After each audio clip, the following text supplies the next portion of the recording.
Hello student, I am Prashant Kumar. Today we will discuss 12th chapter of class 10th, that is area related to circle. ठीक है, area related to circle यानी कि circle के area के बारे में हम इस चैप्टर में पढ़ेंगे। लेकिन उससे पहले सर्कल होता क्या है, इसमें सर्कल में रेडियस होते हैं, सेंटर होते हैं, कॉर्ड होते हैं, इसके बारे में हम लोग पढ़ेंगे। पहले देखते हैं सर्कल होता क्या है। और set of a point which are at a constant distance from a fixed point is called circle. Circle का डेफिनेशन क्या है? A set of a point, बहुत सारे पॉइंट का सेट यानी कि समूह, a set of a point which are at constant distance from a fixed point is called circle. तो वही डेफिनेशन है सेट ऑफ ए पॉइंट। तो देखिए थोड़ा, बहुत सारे पॉइंट का सेट, मान लेते जो एक फिक्स्ड पॉइंट से कांस्टेंट माने एक निश्चित दूरी पर हो, उसको हम लोग क्या बोलते हैं? सर्कल बोलते हैं। जैसे मान लेते हैं कोई यह फिक्स्ड पॉइंट है, ठीक है, इस बहुत सारे पॉइंट का सेट, ठीक है, बहुत सारे पॉइंट का सेट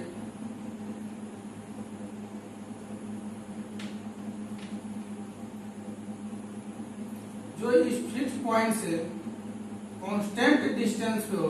देखिए यह फिक्स्ड पॉइंट है, यह सब पॉइंट है, पॉइंट का सेट जो इस फिक्स्ड पॉइंट से कांस्टेंट माने निश्चित दूरी पे हो, उसको क्या बोलते हैं? सर्कल बोलते हैं। बहुत सारे सेट का कॉम्बिनेशन या सेट, बहुत सारे पॉइंट का कॉम्बिनेशन या सेट जो इस फिक्स्ड पॉइंट से कांस्टेंट डिस्टेंस पे हो, उसको हम लोग क्या बोलते हैं? सर्कल बोलते हैं। तो वही लिखा, set of a point which are at a constant distance from a fixed point is called circle. यह आपका सर्कल है, ठीक है, सर्कल है। उसके बाद यह जो फिक्स्ड पॉइंट है, इस फिक्स्ड पॉइंट को क्या बोलेंगे, और यह जो डिस्टेंस है, इस डिस्टेंस को क्या बोलेंगे? ठीक है, तो डिस्टेंस आपका रेडियस है, और यह फिक्स्ड पॉइंट जो क्या है, इसको हम लोग सेंटर बोलते हैं, वो है, इसको मान लेते हैं यह एक सेंटर है। तो वही लिखा है, the fixed point is called centre and the constant distance is called radius. Its radius उसका रेडियस है। तो वही जो कांस्टेंट डिस्टेंस है उसको रेडियस बोलते हैं, और जो फिक्स्ड पॉइंट है उसको हम लोग सेंटर बोलते हैं। तो वही लिखा है, the fixed point is called centre and the constant distance is called radius. अब रेडियस क्या होता है, इसके बारे में हम लोग जानते हैं। रेडियस क्या है, देखिए थोड़ा रेडियस के बारे में।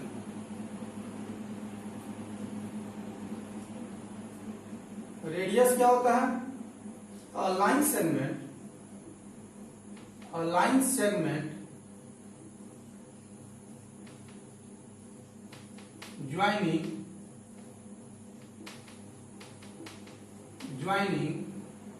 a line segment joining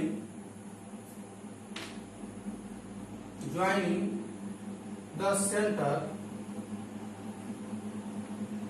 and a point on the circle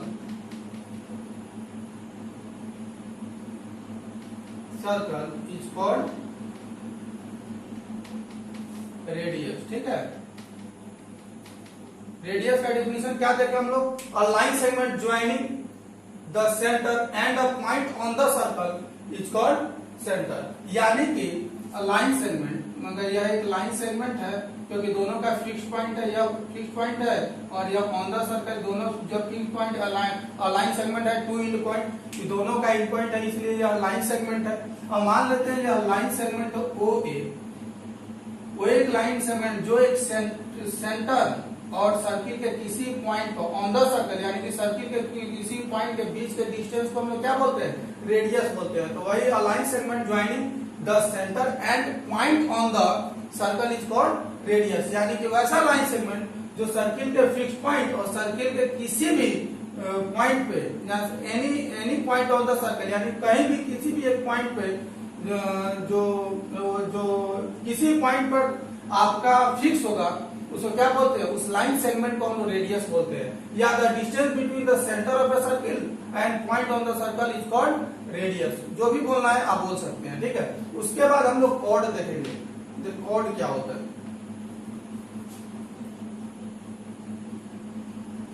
cord, a line segment segment joining any two point on a circle, joining any 2 point on a circle is called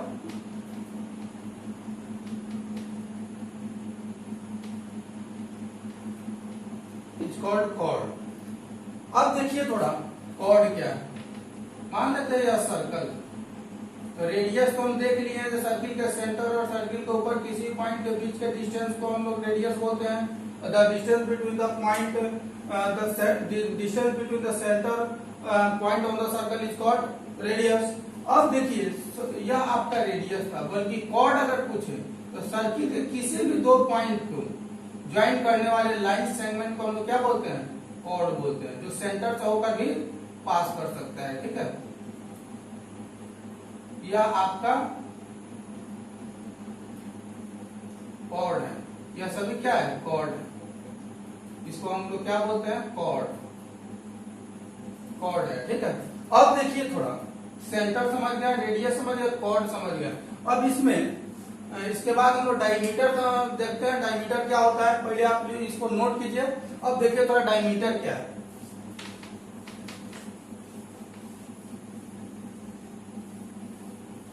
diameter के बारे में जानते हैं।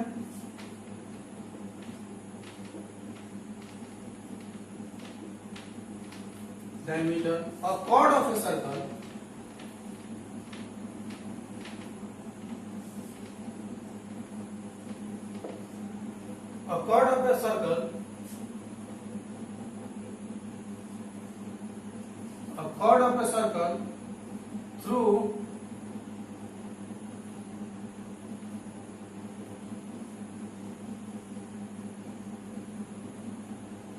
through its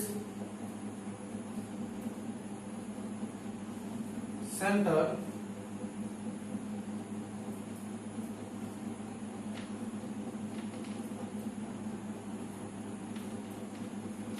is called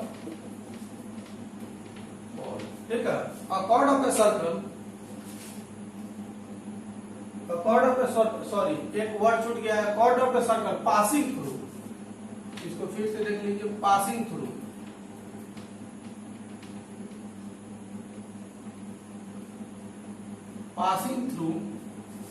its center, passing छूट गया था। A chord of a circle passing through its center is called diameter। अब देखिए थोड़ा, यह मान लेते हैं यह आपका सर्कल है, फिक्स पॉइंट है, तो कॉर्ड को हम लोग इसको कॉर्ड बोलते थे, इस लाइन सेगमेंट को कॉर्ड बोले थे। बल्कि वही अगर कॉर्ड अगर सेंटर से होकर पास करे, मान लेते हैं ए बी कोई कॉर्ड है जो सेंटर से होकर पास कर रहा है, तो chord of a circle passing through its centre is called diameter. Sorry,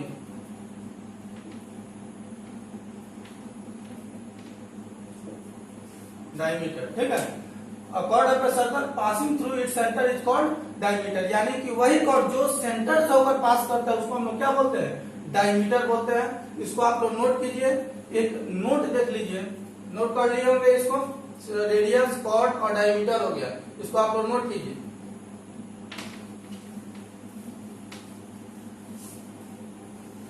उसके बाद एक नोट लिख लीजिएगा, स्टार पॉइंट पे लिखिए या नोट लिखिए।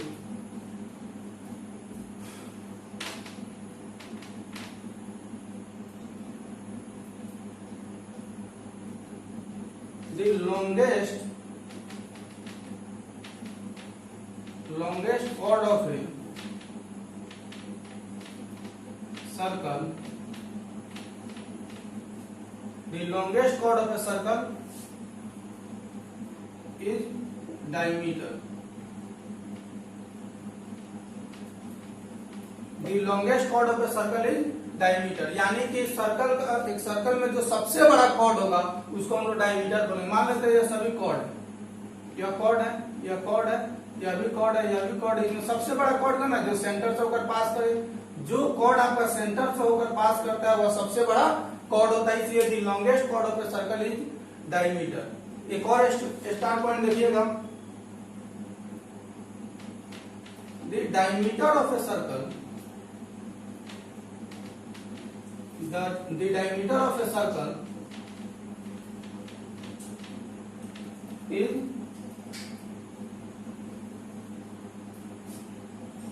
twice of the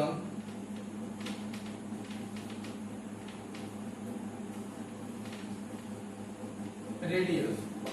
The diameter of a circle is twice of the radius, and the radius of a circle is half, इस हाफ लिखा था हाफ ऑफ द डायमीटर,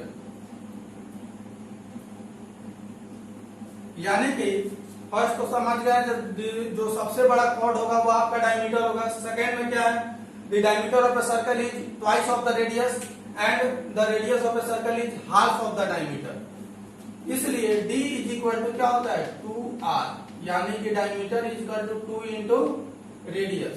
जब क्वेश्चन बनाइएगा तो इसका यूज होगा, जो डायमीटर दिया रहेगा कहेगा रेडियस निकालने के लिए, रेडियस दिया रहेगा कहेगा डायमीटर निकालने के लिए, इस फॉर्मूला का हम लोग यूज करते हैं। या और रेडियस इज इक्वल टू होता है डायमीटर बाई 2, ठीक है, इसको नोट कर लीजिए। अब देखिए जो रेडियस होते हैं हमने लिखा है denoted by small R and diameter is denoted by capital D, इसको आप लोग नोट कीजिए। इसके बाद हम लोग सर्कमफ्रेंस के बारे में देखेंगे, पहले नोट कीजिए। उसके बाद हम लोग सर्कमफ्रेंस देखते हैं। The perimeter of the circle और the length of the boundary of the circle is called circumference. The perimeter of the circle और the length of the boundary of the circle is called circumference, यानी कि circumference के बारे में थोड़ा यहाँ figure देखिए। फिगर में क्या है, यह सेंटर है आपका, the perimeter of the circle and और the length of the boundary, यानी कि जो सर्कुलर बाउंड्री है उसका जो लेंथ होगा वही क्या है आपका सर्कमफ्रेंस है। इसलिए जो लेंथ ऑफ द बाउंड्री, यानी कि यही ना आपका बाउंड्री एक्सटर्नल जो पार्ट है इसके, यही इसी को पेरीमीटर या सर्कमफ्रेंस, एक्सटर्नल जो पार्ट है इसी को हम लोग पेरीमीटर या सर्कमफ्रेंस बोलते हैं, ठीक है। ये आपका सर्कमफ्रेंस है, तो वही लिखा है the perimeter of the circle and या और the length of the boundary of the circle, या लेंथ ऑफ द बाउंड्री यानी कि इसके चारों तरफ, मान लेते हैं हम लोग पढ़े थे प्रीवियस क्लास में, जो यह एक रेक्टेंगल था, तो रेक्टेंगल में हम लोग क्या पढ़ते हैं पेरीमीटर, सभी साइड के सम को हम लोग पेरीमीटर बोल देते थे, सभी साइड के सम को पेरीमीटर बोल देते थे। जो एक्सटर्नल पार्ट होगा या जो टोटल साइड मान लेते हैं 5 है तो ये 5 है, 3 है 3 है, लेंथ आपका 5 है 3 है, तो पेरीमीटर निकालना होता था तो हम लोग क्या करते थे, जो सभी sum of the all side formula apply करते थे, तो 5 5 10 3 3 6, यानी कि 16 इसका पेरीमीटर है। वैसा ही the length of the boundary of the circle is called circumference. उसके बाद देखिए थोड़ा सर्कमफ्रेंस में याद कीजिए, जो उसके एक्सटर्नल पार्ट जो बाउंड्री होते हैं उसी को हम लोग सर्कमफ्रेंस बोलते हैं। दूसरी चीज जो सेकंड अदर वर्ड्स में क्या लिखा है, सेकंड वर्ड्स में the distance covered, sorry,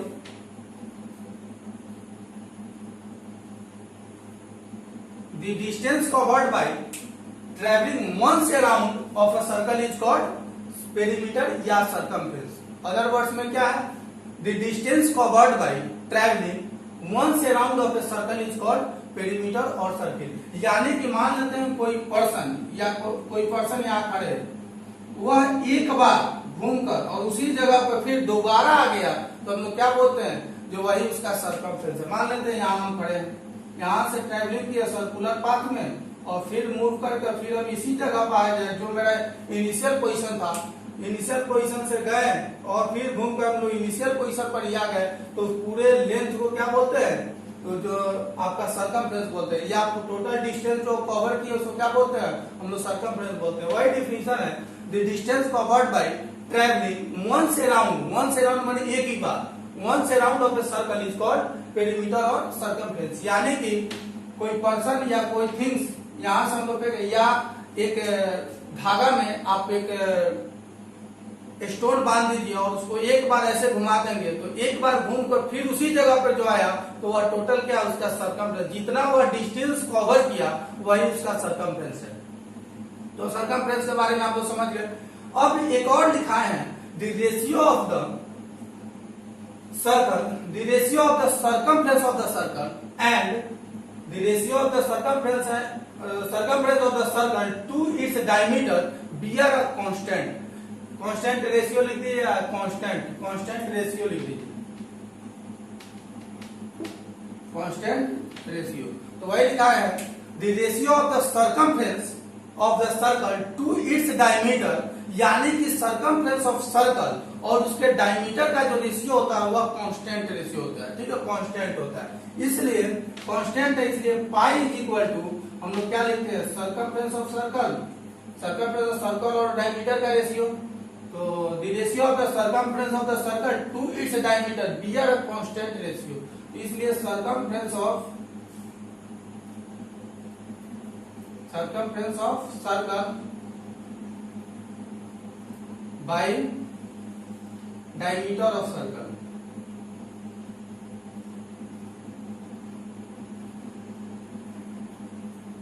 diameter of circle, ठीक है। पाई इज इक्वल टू क्या हुआ circumference of circle by diameter of circle, इसलिए pi is equal to circumference of circle होता है 2 पाई आर, सॉरी हमको तो इसी को वेरीफाई करना है, इसलिए pi is equal to circumference of circle, circumference of circle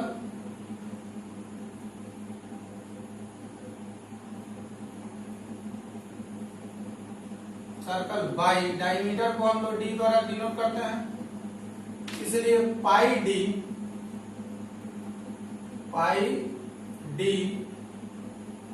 is equal to circumference of circle,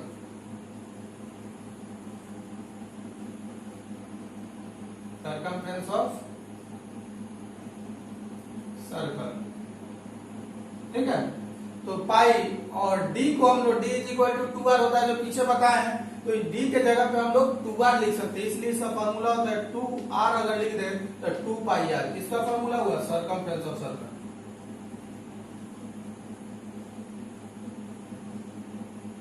circumference of circle, यही आपका फॉर्मूला निकला। सर्कमफ्रेंस ऑफ सर्कल क्या होगा, सर्कमफ्रेंस ऑफ सर्कल का फॉर्मूला 2 पाई आर। देखिए सर्कमफ्रेंस ऑफ सर्कल को verify किए हैं, the ratio of the circumference of the circle to its diameter bears a constant ratio, constant ratio तो pi आपका constant है, इसलिए पाई इक्वल टू होता है circumference of circle by diameter of circle, circumference का diameter को D द्वारा denote करते हैं जो हम लोग पीछे देखे हैं, तो इसलिए pi D is equal to circum of the circle, cross multiply किए थे तो circum of the circle is equal to क्या हुआ, pi D is equal to 2r हम लोग पढ़े हैं, इसलिए पाई 2r इधर लिखिए या इसको अरेंज करके हम लोग लिख दिए 2 पाई आर, आपका फॉर्मूला हुआ, इसको नोट कीजिए। इसके बाद सर्कमफ्रेंस आप लोग समझ गए होंगे, इसके बाद हम लोग नेक्स्ट टॉपिक पढ़ते हैं। मेरा नेक्स्ट टॉपिक है second arc and central angle, second arc and central angle. Second क्या होता है, the line which intersect a circle at 2 point is called second, यानी कि वैसा लाइन जो किसी सर्किल को 2 पॉइंट पर इंटरसेक्ट करता हो यानी कि काटता हो उसको क्या बोलते हैं, सेकंड बोलते हैं। तो वही लिखा है a line which intersect a circle eight 2 point is called second. तो थोड़ा फिगर देख लीजिए, मान लेते हैं यह कोई सर्कल है, इसका सेंटर ये है, सेंटर आपका O है, कोई भी लाइन जो इसको 2 पॉइंट पर इंटरसेक्ट, मान लेते हैं या ए बी लाइन है, जो इसको 2 पॉइंट पर इंटरसेक्ट पी एंड क्यू पर कर रहा है कि नहीं, पी और क्यू पर इंटरसेक्ट कर रहा है, इसलिए इसको क्या बोलते हैं, सेकंड बोलते हैं। यानी a line which intersect a circle eight 2 point is called second, a line which intersect a circle eight 2 point is called second, यानी कि वैसा लाइन जो किसी सर्किल को दो पॉइंट पर इंटरसेक्ट करता हो, इंटरसेक्ट में होता है काटना, इंटरसेक्ट करता हो उसको हम लोग क्या बोलते हैं, सेकंड बोलते हैं। इसलिए ए बी जो लाइन है वह पी एंड क्यू पॉइंट पर सर्किल को इंटरसेक्ट कर रहा है, इसलिए हम इसको सेकंड बोलते हैं। ठीक है, एक सर्किल में इंफिनिटी सेकंड को हम लोग ड्रॉ कर सकते हैं, एक सर्किल में इंफिनिटी कॉर्ड को हम लोग ड्रॉ कर सकते हैं, एक सर्किल में इंफिनिटी डायमीटर हम लोग ड्रॉ कर सकते हैं, सर्किल में इंफिनिटी रेडियस हम लोग ड्रॉ कर सकते हैं, जितना चाहे उतना रेडियस, कॉर्ड, सेकंड, टैंजेंट या सभी ड्रॉ कर सकते हैं। तो इसको आप लोग देख लीजिए। इसी में टैंजेंट के बारे में थोड़ा जान जाते हैं। टैंजेंट क्या होता है, यहाँ देख लीजिए। टैंजेंट क्या होता है, जो सर्किल को किसी एक पॉइंट पर मीट करता हो। इसे मान लेते हैं यह कोई लाइन है, मीट किया कि नहीं एक पॉइंट पर, उसी तरह यहाँ पर कोई लाइन है जो एक पॉइंट पर मीट करता हो, यह भी सेकंड है। ऐसे कोई लाइन है जो एक पॉइंट पर मीट करता हो, यह भी आपका सेकंड है। तो एक सर्किल में सेकंड का है, यह टैंजेंट है। एक सर्किल में इंफिनिटी टैंजेंट को हम लोग ड्रॉ कर सकते हैं। तो यह आपका a line which meet a circle at one point is called tangent, यानी कि वैसा लाइन जो किसी सर्किल को एक पॉइंट पर मीट करता है उसको हम लोग टैंजेंट बोलते हैं। यही आपका टैंजेंट था। ठीक है, यह क्या चीज का फिगर है, सेकंड का। इसको हम लोग इस लाइन को क्या बोलते हैं, सेकंड बोलते हैं। अब देखिए आर्क क्या है, the continuous piece of a circle is called an arc of the circle. The continuous piece of a circle is called an arc of the circle, यानी कि एक सर्किल का, मान लेते हैं यह सर्कल है, एक सर्किल का जो कंटिन्यूअस पीस होगा, यह आपका सेंटर हो, यह सर्किल का कंटिन्यूअस पीस है ए बी, यह आपका आर्क है। फिर यह ए बी भी एक आर्क है, फिर ऐसे लेंगे बी है, तो यह भी कोई आर्क है, यह एंटी क्लॉकवाइज में जा रहा है, तो यह भी क्या है, यह एक आर्क है। ए बी भी एक आर्क है, और यह जो ये पार्ट है यह भी एक, इस पार्ट को मेजर आर्क बोलते हैं।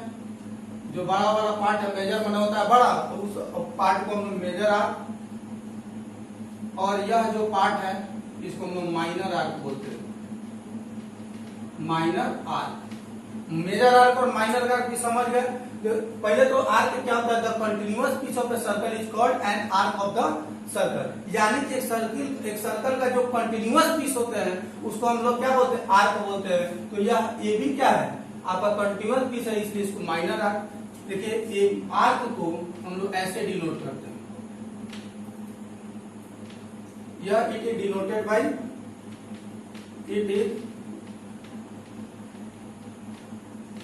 Denoted by A B.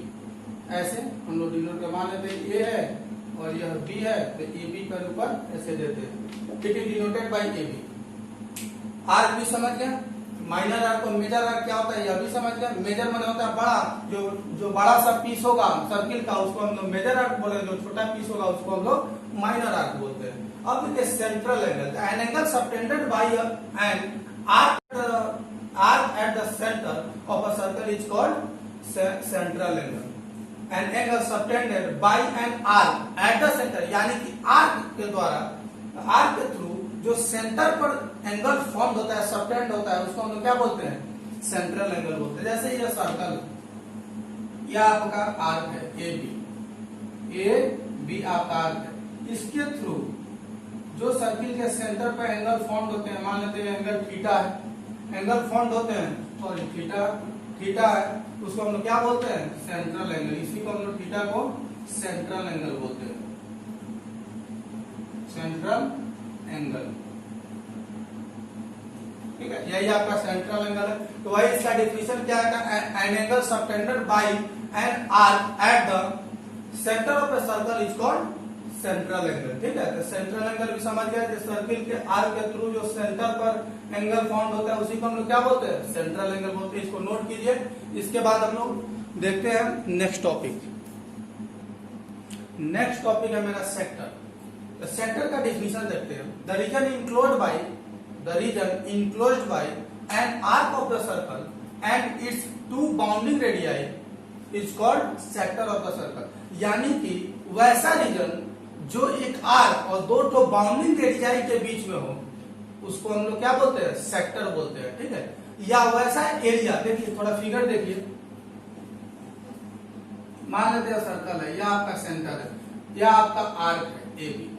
ठीक है, तो एक आर्क और एक बाउंडिंग रेडियाई, बाउंडिंग मतलब बांधा हुआ है, यानी कि टू बाउंडिंग रेडियाई मतलब दो ठो रेडियस जो दोनों एक दूसरे के साथ बाउंडिंग हो, ठीक है। ये दोनों बाउंडिंग रेडियाई के बीच में जो रीजन होगा, यही मेरा रीजन है, इस पूरे रीजन को क्या बोलते हैं, इस पूरे रीजन को क्या बोलते हैं हम लोग, सेक्टर बोलते हैं। ओ ए बी ओ यह टोटल मेरा क्या है, सेक्टर है। तो जो सेक्टर माइनर आर्क से बना उसको हम माइनर सेक्टर बोलते हैं, और जो मेजर आर्क से मेड हो उसको हम लोग मेजर सेक्टर बोलते हैं। तो यह आपका माइनर सेक्टर है, माइनर सेक्टर, ठीक है। और इस पार्ट को हम लोग बोलेंगे मेजर सेक्टर। यह आपका मेजर सेक्टर है, जिसमें जो आपको सैडेड किया हुआ पार्ट है, जो आपका सैडेड किया हुआ पार्ट है, जो पार्ट को हम सैडेड कर दिए वह आपका माइनर सेक्टर है, क्योंकि यह माइनर आर्क से बन रहा है। और यह जो पार्ट है, जो अनसैडेड पार्ट है, यह आपका मेजर आर्क से बन रहा है, इसलिए इसको हम मेजर सेक्टर बोलते हैं। जो माइनर है उसको हम माइनर सेक्टर बोलते हैं। माइनर आर्क और दो टो रेडियाई से जो बना हो उसको माइनर सेक्टर, और जो मेजर आर्क और दो टो रेडियाई से बाउंडिंग हो उसको, उस रीजन को हम लोग मेजर सेक्टर बोलते हैं। अब हम देखते हैं segment, the region bounding by या bounded by an arc and the chord of the circle is called segment. The region bounded by an arc and chord is called segment. देखिए radii जो यहाँ पर देखे थे आप लोग, रेडियाई एक वर्ड आया था। रेडियाई क्या है, यह आपका रेडियस का प्लूरल वर्ड है, the plural word of radius. यह आपका रेडियस का प्लूरल वर्ड से, रेडियाई का मतलब भी रेडियस ही होता है। अब सेगमेंट की जगह, सेगमेंट का क्या डेफिनेशन है, the reason bounded by an arc and the chord of the circle is called segment. यानी कि वैसा रीजन जो एक आर्क, मान लेते हैं ये भी एक आर्क है, यह आपका सेंटर है, ये भी एक आर्क, जो एक आर्क, ठीक है, और एक chord के बीच में जो रीजन होगा उसको हम लोग क्या बोलते हैं, सेगमेंट बोलते हैं। तो यह माइनर आर्क और chord के से बन रहा है, यह एरिया दोनों के बीच में माइनर आर्क और chord के बीच में है, ठीक है, इसलिए इसको माइनर सेगमेंट बोलते हैं, माइनर सेगमेंट बोलते हैं। और जो मेजर आर्क, जो आपका मेजर आर्क और chord के बीच में, मान लेते हैं जो सैडेड पार्ट है, या तब माइनर सेगमेंट हो गया, और जो अनसैडेड पार्ट है इसको हम लोग मेजर सेगमेंट बोलते हैं, मेजर सेगमेंट बोलते हैं, ठीक है। अब देखिए तो माइनर सेगमेंट क्या होता है और मेजर सेगमेंट क्या होता है, ठीक है। माइनर सेगमेंट और मेजर सेगमेंट क्या होता है देखिए, तो आप डिफिनेशन ही देख लीजिए माइनर सेगमेंट का। माइनर सेगमेंट, ठीक है, माइनर सेगमेंट का डिफिनेशन होगा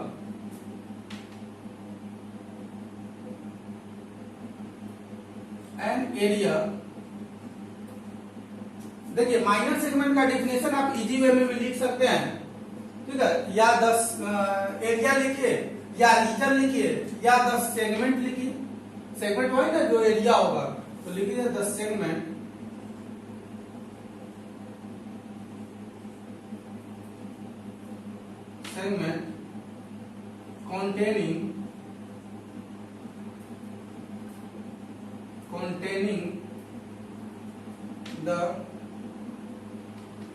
containing the minor arc is called minor segment, minor segment।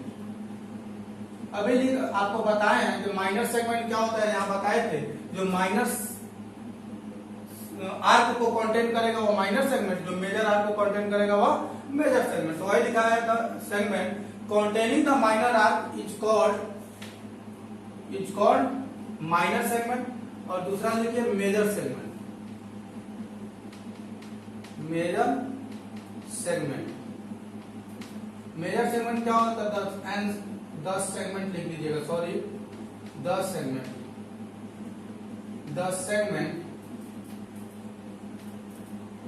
containing the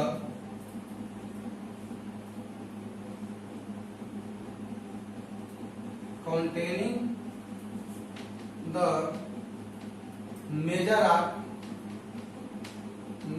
arc is called major segment, ठीक है, सेगमेंट। अब एक वर्ड और, मेजर सेगमेंट और माइनर सेगमेंट हो गया, ठीक है। अब एक चीज और देखिए, मेजर सेगमेंट या आपको मेजर सेगमेंट में आप एक और डिफिनीशन दे सकते हैं, the segment containing the center is called major segment, as the segment do not containing the center is called आपका माइनर सेगमेंट, ठीक है। मेजर सेगमेंट में क्या दिखाया है? The segment containing the centre, यानी कि जो सेंटर को कॉन्टेन करेगा। मान लेते आपका पॉइंट ओ है जो सेंटर, ठीक है, सेंटर को मेजर सेगमेंट कॉन्टेन कर रहा है कि नहीं, या बताएं, या पूरा पार्ट जो आउटसाइडेड पार्ट है वो आपका मेजर सेगमेंट है, तो जो सेंटर को कॉन्टेन कर रहा है, इसलिए क्या बोलते हैं, इसको मेजर सेगमेंट बोलते हैं। और जो सेंटर को कॉन्टेन नहीं करेगा उसको हम लोग माइनर सेगमेंट बोलते हैं। इसलिए मेजर सेगमेंट का डिफिनीशन एक और आप लिख सकते हैं, the segment containing the center is called major segment, और the segment do not containing the center is called minor segment, ठीक है। इस डिफिनीशन को आप लोग लिखिए। इसके बाद हम लोग फॉर्मूला देखते हैं, ठीक है। माइनर से एक चीज और, सेमी सर्किल हम नहीं बताए, तो सेमी सर्कल के बारे में थोड़ा यहाँ देख लीजिए। डिफिनीशन भी हम मुंह से बोल देते हैं, आप लोग लिख लीजिएगा। दिस इज डायमीटर है ए बी, इसका डिफिनीशन लिखिएगा। The diameter of the circle, the diameter divides the circle in two parts. Each part are called semicircle. तो डायमीटर है, डायमीटर जो AB है वह इस सर्कल को दो पार्ट में डिवाइड कर रहा है, एक पार्ट और दूसरा पार्ट। तो वही लिखा है द डायमीटर, लिख लीजिएगा semi circle. The diameter divides the circle in two parts is called each part are called semi circle. तो देखिए दो पार्ट में डायमीटर डिवाइड किया, क्योंकि मेरा वो सेंटर है, दो पार्ट में डिवाइड किया। ये दोनों पार्ट क्या है? आपका सेमी सर्कल,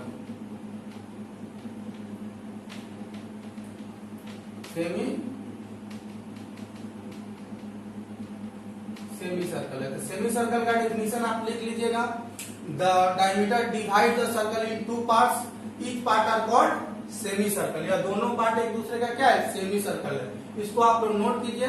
इसके बाद सेगमेंट में एक अल्टरनेटिव सेगमेंट भी आपको बताना है, इसको पहले नोट कर लीजिए, उसके बाद हम अल्टरनेटिव सेगमेंट देखते हैं। अल्टरनेट सेगमेंट क्या होते हैं? नेक्स्ट टॉपिक है मेरा alternate segment of the circle. The minor and major segment of the circle is called alternate segment of each other, यानी कि जो माइनर और मेजर सेगमेंट है किसी सर्कल का, वह आपका एक दूसरे का क्या होता है? अल्टरनेट सेगमेंट होता है। तो वही लिखा है alternate segment of the circle में, the minor and major segment of the circle is called alternate segment of each other, यानी कि जो माइनर और मेजर सेगमेंट होते हैं किसी सर्कल का, वह एक दूसरे का क्या होते हैं? अल्टरनेट सेगमेंट होते हैं। थोड़ा देखिए, माइनर सेगमेंट पीछे बताएं आप लोगों को, जो माइनर आर्क को कंटेन करता है उस सेगमेंट को हम लोग माइनर सेगमेंट बोलते हैं, और जो मेजर आर्क को कंटेन करता है, यह आपका मेजर आर्क है, इसको कंटेन करता है, उसको हम मेजर सेगमेंट बोलते हैं। एक और डिफिनीशन दिए हैं, बताए हैं, लिखवाए तो नहीं है, बताए आपको। जो segment containing the center is called major segment, a segment do not containing the center is called minor segment, यानी कि जो सेंटर को कंटेन करता है, यह आपको सेंटर में इस सेगमेंट में आपका सेंटर है, जो सेंटर को कंटेन करेगा उसको मेजर सेगमेंट, और जो आपको सेगमेंट सेंटर को कंटेन नहीं करता उसको हम लोग माइनर सेगमेंट बोलते हैं, माइनर सेगमेंट बोलते हैं। इसको भी नोट कर लीजिए। इसके बाद हम लोग फॉर्मूला देखेंगे, पहले इसको नोट कीजिए। इसके बाद मेरा फॉर्मूला बताया कि नेक्स्ट टॉपिक है मेरा फॉर्मूला। देखिए, यह फॉर्मूला ही है जो इस चैप्टर का इंपॉर्टेंट है। जो इंट्रोडक्शन था, इंट्रोडक्शन तो आप लोग देख लिए। अब देखिए फॉर्मूला आपको अगर याद रहेगा तो area related to the circle जो है, एरिया रिलेटेड टू सर्कल है, या आपका फुली मतलब 50% कंप्लीट हो जाएगा, क्योंकि यह टोटल जो इसमें क्वेश्चन आता है, इसमें जो टोटल क्वेश्चन आता है वो सभी क्या होते हैं, फार्मूला रिलेटेड क्वेश्चन होते हैं। और फार्मूला अगर याद है तो आप इसको इस चैप्टर को 50% कंप्लीट कर सकते हैं। और इस एक्सरसाइज से यह जो चैप्टर है आपका, एक्सरसाइज नहीं सॉरी, यह जो चैप्टर है इससे आपका क्वेश्चन पूछना ही है एग्जाम में, या फिक्स है जिसमें से 5 नंबर का क्वेश्चन आपको पूछबे करेगा। तो यह नहीं घबराइएगा, जो 5 मार्क्स का आपका क्वेश्चन पूछेगा तो यह क्वेश्चन बनेगा कैसे, क्योंकि यह जो चैप्टर है यह आपका वर्ड प्रॉब्लम डिपेंडेंट चैप्टर है, क्योंकि इसमें जितना भी क्वेश्चन है सभी आपका वर्ड प्रॉब्लम क्वेश्चन होंगे। तो वर्ड प्रॉब्लम क्वेश्चन देख के बच्चे घबरा जाते हैं, उनको ज्यादा हेजिटेशन होने लगती है, जो वर्ड प्रॉब्लम क्वेश्चन हम सॉल्व कैसे करेंगे। तो वर्ड प्रॉब्लम क्वेश्चन सॉल्व करने का सबसे आसान तरीका, पहले क्वेश्चन पढ़िए, पार्ट बाय पार्ट उसको तोड़िए, और उसको पार्ट बाय पार्ट तोड़ने के बाद उस क्वेश्चन को अगर सॉल्व कीजिएगा तो इजी वे में बन जाएगा। सबसे पहले हम क्या देखते हैं, जो फॉर्मूला देखते हैं सर्कल का, सेमी सर्कल का, इस सब का फॉर्मूला देखते हैं। हम लोग प्रीवियस क्लास में भी पढ़ चुके हैं कि एरिया ऑफ सर्कल क्या होता है, सेमी सर्कल क्या होता है, एरिया ऑफ सेमी सर्कल क्या होता है, पेरीमीटर ऑफ सर्कल क्या होता है, या सर्कमफ्रेंस ऑफ सर्कल क्या होता है, या सर्कमफ्रेंस ऑफ सेमी सर्कल या पेरीमीटर ऑफ सेमी सर्कल क्या होता है, ये सब हम लोग पढ़े हुए। फिर भी एक बार देख लीजिए, जब मान लेते हैं यह सर्कल है, इसमें आप लोग देखे हैं, इसे आप लोग इंट्रोडक्शन में, यह सेंटर है, इसको हम लोग रेडियस बोलते हैं। एक सर्कल में इन्फिनिटी रेडियस को ड्रॉ कर सकते हैं, या एक सर्कल में इन्फिनिटी डायमीटर को हम लोग ड्रॉ कर सकते हैं। तो देखिए थोड़ा, ये सबसे पहले circumference of circle, circumference of circle, circumference of circle क्या होता है, तो फॉर्मूला आपको बताए दिए थे, circumference of circle 2 pi r होता है। या इसको अगर d में कन्वर्ट करना चाहते हैं तो और में आप इसका सर्कमफ्रेंस को c द्वारा डिनोट किया जाता है, सर्कमफ्रेंस को आप पाई d भी लिख सकते हैं। क्यों लिखते हैं इसको देखिए, इसका फॉर्मूला आप लोग पढ़े 2 पाई r, 2 पाई, और r को हम डायमीटर बाई 2 भी लिख सकते हैं। r मेरा क्या होगा, डायमीटर बाई 2। डायमीटर आपको लिखा है नोट में, the radius of the circle is half of the diameter, यानी कि डायमीटर का आधा होता है, 2 से 2 खत्म, इसलिए हम इसको पाई d भी लिख सकते हैं। सॉरी r लिख दिए थे, पाई d भी लिख सकते हैं। यह भी आपका सर्कमफ्रेंस का ही फॉर्मूला है, पाई d।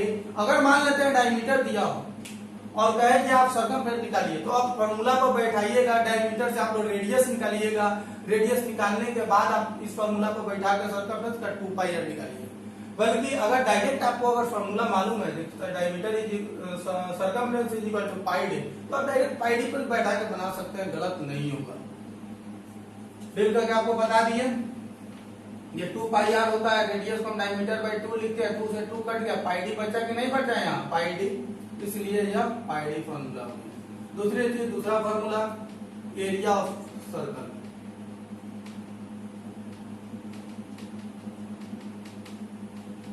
Circle area of circle क्या होता है, तो पाई r स्क्वायर, इसको भी आप लोग याद कर लीजिएगा कि एरिया ऑफ सर्कल क्या होता है, पाई r स्क्वायर। पाई का वैल्यू आप लोग जानते हैं, जो पाई इक्वल टू होता है 22/7 या 3.14। देखिए यह पाई का वैल्यू है, जब आपको वैल्यू दिया रहेगा बुक में, ये 3.14, जब बुक में हिंट्स दिया रहेगा तो आप तो 3.14 का यूज कीजिए, नहीं तो आप यूज कीजिए किसका, 22 अगर पाई का वैल्यू नहीं दिए तो हमेशा 22/7 का यूज करेंगे, ठीक है। तो यह एरिया होता है, यह किसके लिए, सर्कल के लिए, फॉर अ सर्कल। अब आप लोग सेकेंड टॉपिक में क्या पढ़ेंगे, फॉर अ सेमी सर्कल के लिए। तो सबसे पहले perimeter of semi circle,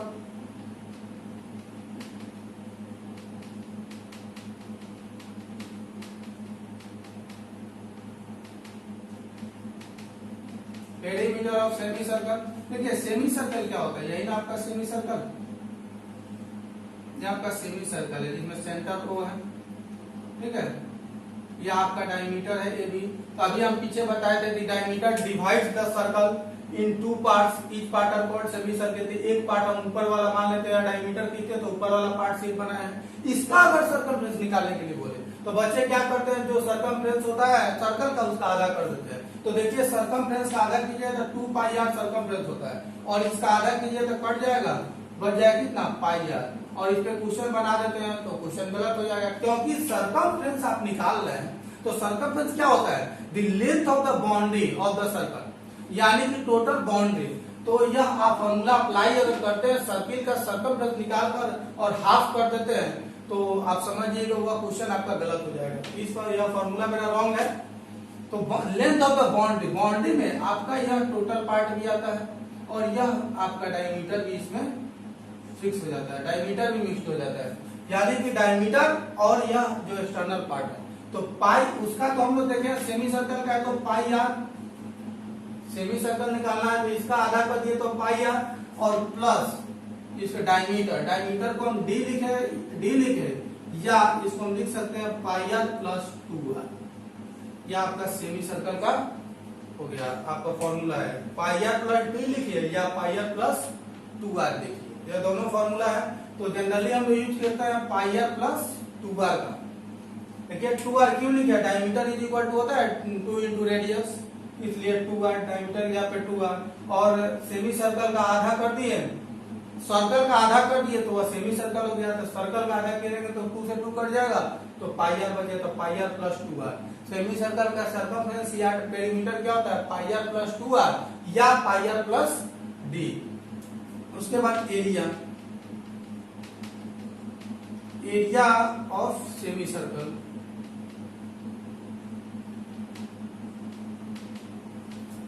area of semi circle क्या होगा, जो आपका सर्कल का एरिया उसका आधा, तो 1/2 पाई आर स्क्वायर। इसको आप लोग नोट कर लीजिए। इसके बाद हम लोग सेगमेंट सेक्टर का फॉर्मूला देखते हैं, पहले नोट कीजिए इसको।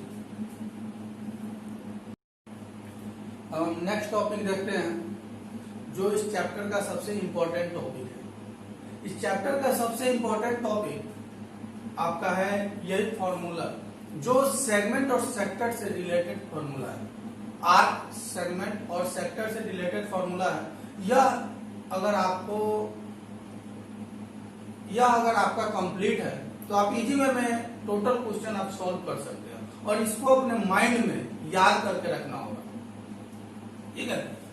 हमेशा यह याद रहना चाहिए, आपके दिमाग में हमेशा घूमते रहना चाहिए। अगर आप इसको याद रखते हैं तो क्वेश्चन, आप कोई भी क्वेश्चन को इजी वे में सॉल्व कर सकते हैं। इस टोटल फार्मूला को हम एक्सप्लेन करेंगे और आप देखिएगा कितना मजा आता है एक्सप्लेन करने में, और कितना अच्छा से समझ में आएगा। तो थोड़ा सा ध्यान दीजिएगा तो यह फार्मूला टोटल एक्सप्लेन हो जाएगा। इसे फर्स्ट माने suppose an arc is ACB, एक आर्क है आपका एसीबी, ठीक है। मान लेते हैं यह सेंटर ओ है, एक आर्क है आपका ए सी बी, एक आर्क है आपका एसीबी,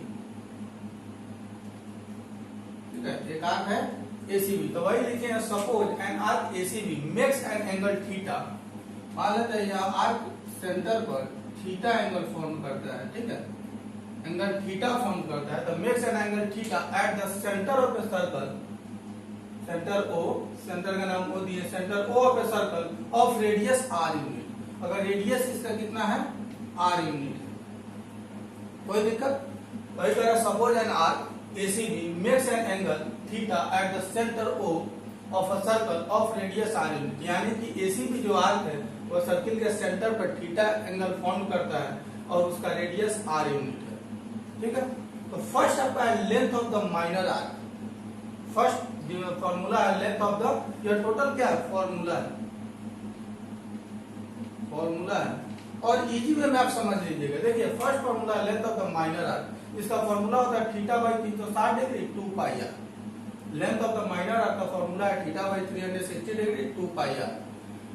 देखिए इसको एक्सप्लेन कैसे करेंगे, theta by 360 degree 2 pi r आता कैसे, देखिएगा यह एंगल तो आपको थीटा है, बल्कि आप जानते हैं सर्किल के सेंटर पर आपका 360 डिग्री का एंगल बनता है।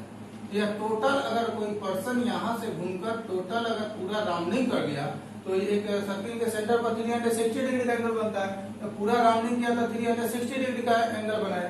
तो देखिए आप एक्सप्लेन कर रहे हैं फर्स्ट फॉर्मूला को, 360 डिग्री जब एंगल है तो लेंथ ऑफ द आर्क कितना है,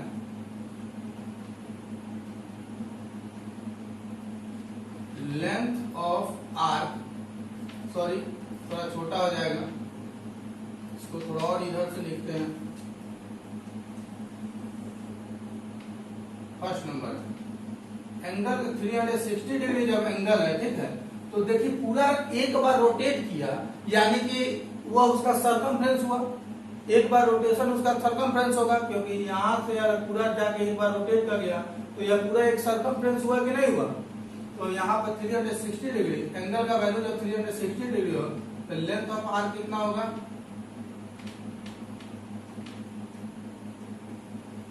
लेंथ ऑफ आर्क आपका हो जाएगा कितना 2 पाई आर, क्योंकि सर्कमफ्रेंस आप जानते हैं 2 पाई आर है, सर्कमफ्रेंस ऑफ सर्कल जानते हैं ना 2 पाई आर। जब थीटा का वैल्यू 360 डिग्री है तो length of the arc 2 pi r, arc का लेंथ कितना हो जाएगा 2 पाई आर। जब थीटा का वैल्यू 1 डिग्री होगा तो लेंथ ऑफ द आर्क कितना होगा 2 पाई आर बाई 360 डिग्री, ठीक है। और जब थीटा का वैल्यू, जब एंगल का वैल्यू थीटा है तब आप लेंथ ऑफ द आर्क आपका कितना होगा, तो 2 pi R into theta by 360 degree, 2 pi R by 360 degree है, थीटा डिग्री है तो थीटा से मल्टीप्लाई कर लिए। अब देखिए इसको हम चाहे तो लिख सकते हैं theta by 360 degree 2 pi are. देखिए तो लेंथ ऑफ द आर्क का फॉर्मूला आया कि नहीं आया, लेंथ ऑफ द आर्क है ना theta by 360 degree 2 pi r. कोई कंफ्यूजन? अब इसके बाद यह माइनर, देखिए लेंथ ऑफ द आर्क पूछेगा तो समझिएगा यह माइनर आर्क है, बल्कि वही अगर मेजर आर्क माइनर आर्क बोल दे तो ठीक है, नहीं भी बोलेगा लेंथ ऑफ द आर्क बोलेगा तो आप माइनर आर्क ही निकालिएगा। दूसरी चीज अगर पूछता है length of the major arc, देखिए माइनर आर्क का लेंथ तो हम यहाँ से AB का लेंथ निकाल लिए, ठीक है, इस AB का। अब आपसे मेजर आर्क पूछे, इसको छोड़कर यह पूरा आपका मेजर आर्क है, तो सर्किल के जो सर्कमफ्रेंस टोटल सर्कमफ्रेंस होता है उसमें से माइनर आर्क के लेंथ को माइनस कर लेंगे तो मेजर आर्क हो जाएगा। तो वही लिखे हैं length of the major arc total circumference of circle 2 pi R होता है। अब में से क्या किया है, length of the minor arc minus कर लिए, तो यही ना किया theta by 360 degree 2 pi are, length of the minor का theta by 360 degree 2 pi R होता है। सर्कमफ्रेंस ऑफ सर्कल में से क्या किए हैं, length of the minor arc minus कर दिए। थर्ड फॉर्मूला देखिए, length of the minor sector, length of the minus sector, या थर्ड फॉर्मूला का को वेरीफाई कर रहे हैं, ठीक है। Length of the minor sector क्या किया, theta by 360 pi are square. वैसा ही यहाँ पर आप सर्कमफ्रेंस पे चले थे लेंथ ऑफ द आर्क पे, जब थीटा का वैल्यू 360 डिग्री है तो आपका एरिया कितना होगा, 360 है तो पूरा एरिया कितना कवर करता है, इसलिए area of sector is equal to pi are square. जब थीटा का वैल्यू 360 डिग्री है तो एरिया ऑफ सर्कल कितना होता है, पाई आर स्क्वायर, इसलिए एरिया ऑफ द सेक्टर भी आपका पाई आर स्क्वायर है। मान लेते हैं जब थीटा का वैल्यू 360 डिग्री है, area of sector pi are square है। जब थीटा का वैल्यू 1 डिग्री होगा तो area of sector sorry area of sector कितना हो जाएगा, pi are square by 360 degree. जब वही अगर थीटा हो जाता है तो एरिया ऑफ द सेक्टर कितना होगा, pi are square by 360 into theta. इसको हम लिख सकते हैं थीटा बाई 360 डिग्री और उसके बाद पाई आर स्क्वायर है तो पाई आर स्क्वायर। यही आपका फॉर्मूला बना कि नहीं बना, सही ना बताएं, वेरीफाई हो गया। अब देखिए वही अगर यहाँ तो माइनर सेक्टर ना है, एरिया का माइनर सेक्टर, अगर मेजर सेक्टर पूछे, एरिया सॉरी मेजर सेक्टर पूछे तो पूरे सर्कल के एरिया में से हम क्या करेंगे, area of the minor sector, area of the minor sector कौन बनेगा, यही ना बनेगा, area of the minor sector को हम माइनस कर लेंगे, ठीक है। जब area of the circle pi are square होता है, area of the minor sector theta by 360 degree pi are square, इसको माइनस कर लेंगे। उसके बाद देखिए पेरीमीटर ऑफ सेक्टर, थोड़ा ध्यान दीजिएगा, पेरीमीटर ऑफ सेक्टर यानी कि इस सेक्टर का पेरीमीटर निकालना है। इस सेक्टर का पेरीमीटर निकालना, तो इसमें length of the minor arc आप प्लस दोनों रेडियस का add r plus r 2r, वही लिखे length of the minor arc या लेंथ ऑफ द आर्क आप प्लस 2r। तो लेंथ ऑफ द आर्क का फॉर्मूला होता है 3 by theta by 360 degree 2 pi r और प्लस 2r, यानी कि length of the minor arc और प्लस दोनों रेडियस को ऐड कर देंगे तो क्या निकलेगा, पेरीमीटर किसका, OACBO, पेरीमीटर है पूरा सेक्टर। यही आपका सेक्टर बना, यही ना सेक्टर बना, ऐसे सेक्टर बना। तो ER है, इसका लेंथ तो हम जानते करते हैं, लेंथ ऑफ द आर्क कैसे निकलता है, theta by 360 degree 2 pi r, theta by 360 degree 2 pi r length of the arc plus r 2r। इसको आप नोट कीजिए। इसके बाद हम लोग सेगमेंट के बारे में देखेंगे, पहले इसको आप नोट कर लीजिए, ठीक है, नोट कीजिए। इसके बाद सेगमेंट के बारे में देखते हैं। मेरा नेक्स्ट टॉपिक है area of the minor segment. यह भी फॉर्मूला है, सेक्टर को हम लोग देख लिए, एरिया ऑफ द सेक्टर कैसे निकलता है। अब नेक्स्ट टॉपिक था मेरा area of the minor segment या एरिया ऑफ द सेगमेंट। दोनों केस में हम लोग क्या बोलेंगे, यहाँ माइनर सेगमेंट है, ठीक है। तो area of the minor segment theta by 360 degree pi r square minus 1/2 r square sine theta होता है। Area of the minor segment क्या होता है, theta by 360 degree pi r square minus 1/2 r square sine theta. देखिए यह formula है, कोई पूछ देता है यह फॉर्मूला कैसे बनेगा, तो सबसे पहले फिगर देखेंगे। कोई पूछ देगा कि यह फॉर्मूला आया कहां से, कैसे आप कह दीजिएगा theta by 360 degree pi r square minus 1/2 r square sine theta होता है, कैसे कह दीजिएगा। तो आप इजी में भी इसको समझ सकते हैं। देखिए थोड़ा यहां तो मान लेते हैं आपका सेंटर है ए बी, या आपका एक सेगमेंट बना माइनर सेगमेंट, इसी का एरिया आपसे पूछ रहा है, इसी का ना। अब इसका एरिया निकालने के लिए क्या करेंगे, ये पूरे सेक्टर में से, यह पूरा सेक्टर है, ये पूरे सेक्टर में से इस ट्रायंगल के एरिया को माइनस कर लेंगे। यह पूरा सेक्टर है, यह पूरा AC मान लेते हैं, C है, ACBO पूरा सेक्टर है। अगर पूरे सेक्टर के एरिया में से इस ट्रायंगल के एरिया को माइनस कर ले तो हम कह देंगे क्या, एरिया ऑफ द सेगमेंट निकल के, यही एरिया ऑफ द सेगमेंट है, ठीक है। तो थोड़ा देखिए यह दोनों रेडियस है, यह कौन सा ट्रायंगल बना बीच में, कौन सा ट्रायंगल बना। तो पहले तो देखिए area of the sector, area of the sector theta by 360 degree pi r square निकाल दिए, तो इनमें से ट्रायंगल के एरिया को माइनस करेंगे, बल्कि ट्रायंगल के area 1/2 r square sine theta कहीं पढ़ में नहीं किए हम लोग, 1/2 r स्क्वायर साइन थीटा अभी तक नहीं पढ़े, तो आया कहां से। तो थोड़ा सा यहाँ देखिएगा, इसको हम इरेज कर देते हैं। यहाँ देखिएगा, यहाँ पर एक परपेंडिकुलर डाल देंगे, इसका नाम दे देंगे हम m, क्या दे देंगे m, ठीक है, m है। इसको हम फिगर अलग बना के बताते हैं आपको। यहाँ पर यह O था, A B M, यह परपेंडिकुलर ड्रॉ की है, ठीक है, परपेंडिकुलर ड्रॉ की है। देख लीजिए, थोड़ा इसको इरेज कर देते हैं, m हो गया, कोई दिक्कत, m है। यह कौन सा ट्रायंगल बना, यह r है और यह r है, दोनों का लेंथ सेम है, एक आइसोसेलेस ट्रायंगल बना। इसमें भी थोड़ा देखिए एक पार्ट हम बाहर कर देते हैं। देखिए यह दोनों आइसोसेलेस ट्रायंगल है, परपेंडिकुलर ड्रॉ कर रहे हैं, तो यह दोनों ट्रायंगल आपस में कॉन्ग्रुएंस है। यह दोनों ट्रायंगल कैसे कॉन्ग्रुएंस है, तो r के इक्वल है, AM BM के इक्वल है, और आपका दो साइड है, किसी भी ट्रायंगल का 2 साइड इक्वल हो तो उसका अपोजिट एंगल भी इक्वल होते हैं। तो SAS कॉन्ग्रुएंसी से दोनों ट्रायंगल क्या है, आपस में कॉन्ग्रुएंस है। जब कॉन्ग्रुएंस होंगे तो दोनों एंगल आपस में इक्वल होंगे। तो मान लेते हैं पूरा हम थीटा माने हुए हैं, थीटा है, तो यह थीटा बाई 2 हो जाएगा कि नहीं हो जाएगा, ये एंगल कितना हो जाएगा, थीटा बाई 2। यह OMB थीटा बाई 2 हो गया, थीटा बाई 2 हो गया।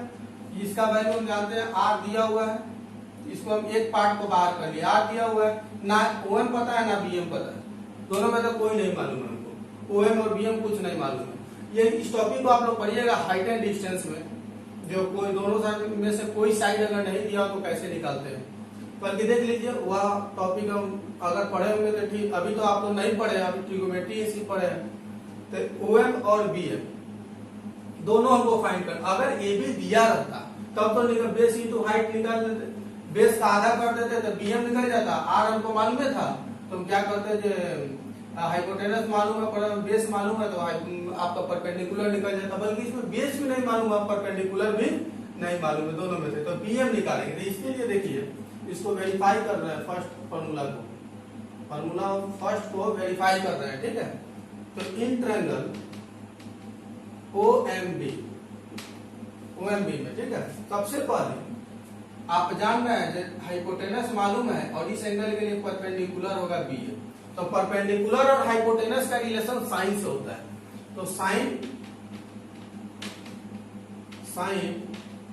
Theta by 2, sine theta is equal to क्या होता है, आप पढ़े हैं जब P/H, ठीक है। तो sine theta by 2 is equal to perpendicular का वैल्यू क्या है, BM है, वैल्यू नहीं दिया हुआ इसका नाम देते हैं BM, तो BM बाई OB, ठीक है। तो BM बाई OB, तो OB का value sign theta by 2, BM का हमारा वैल्यू नहीं दिया हुआ है, OB का वैल्यू R है, इसलिए BM इज इक्वल टू कितना निकल जाएगा, तो R sign theta by 2 cross multiply किया R साइन थीटा बाई 2 होगा। इसी तरह एक हमको OM भी तो चाहिए, OM भी चाहिए हमको, तो OM कितना निकालेंगे, OM आपका इस एंगल के लिए बेस है, बेस और हाइपोटेनस का रिलेशन आप लोग जानते हैं, जब बेस और हाइपोटेनस का रिलेशन cos थीटा से होता है, तो थीटा के जगह पे थीटा बाई 2 है, तो cos theta by 2 is equal to, formula पढ़े हैं B/H, तो cos theta by 2 is equal to B/H है, तो B आपका कितना OM है, इस एंगल के लिए यह बेस है और अपोजिट साइड जो होते हैं उसके जस्ट सामने वाला जो साइड होता है वो आपका परपेंडिकुलर, तो परपेंडिकुलर पर तो काम कर दिए हम लोग, ठीक है। और बेस है OB है, ठीक है, बेस आपका कितना है इस एंगल के लिए OM, तो OM बाई हाइपोटेनस तो OB ही होगा, तो cos theta by 2 is equal to, OM का वैल्यू हमको नहीं मालूम है, OB का वैल्यू R है, तो OM इज इक्वल टू कितना निकाल ली, R cos थीटा बाई 2। देखिए एक चीज R cos थीटा OM का वैल्यू, आप देखिए BM अगर हम निकाल लिए तो इसी तरह ट्वाइस होगा आपका AM, या दोनों AM और BM आपस में इक्वल होंगे, इसलिए AB इज इक्वल टू हम फाइंड कर सकते हैं, AB इज इक्वल टू क्या होगा 2BM, क्योंकि दोनों आपस में AM और BM इक्वल है, तो 2BM लिख सकते हैं, तो 2 इंटू BM का वैल्यू कितना हम निकाले अभी, BM का value R sign theta by 2, तो हो गया 2R साइन थीटा बाई 2, इतना तो हम लोग फाइंड कर लिए। अब देखिए हम जानते हैं कि area of triangle is equal to होता है 1 बाई, इसको आप लोग नोट कर लीजिए, स्पेस नहीं है, इसको पहले आप लोग नोट कीजिए, इतना तो आप लोग फिगर सिर्फ आप लोग नोट कर लीजिए, फिगर हम इरेज करते हैं, ठीक है, फिगर नोट कर लीजिए।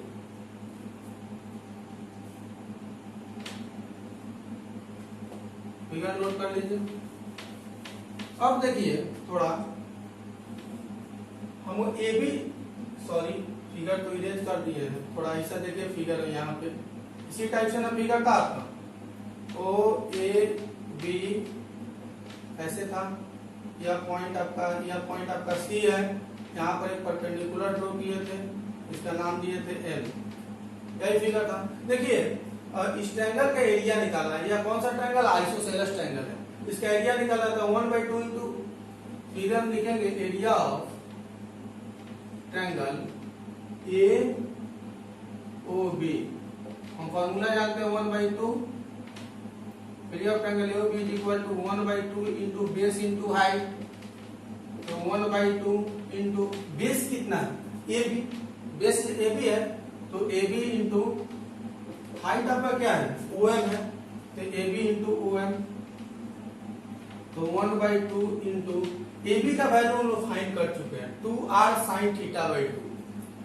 2r sin θ/2 इंटू OM का वैल्यू भी फाइंड कर चुके हैं, OM is equal to R, OM यहाँ है और AB यहाँ है, ठीक है। OM का वैल्यू फाइंड कर चुके हैं हम लोग कितना, तो R cos θ/2, R cos θ/2।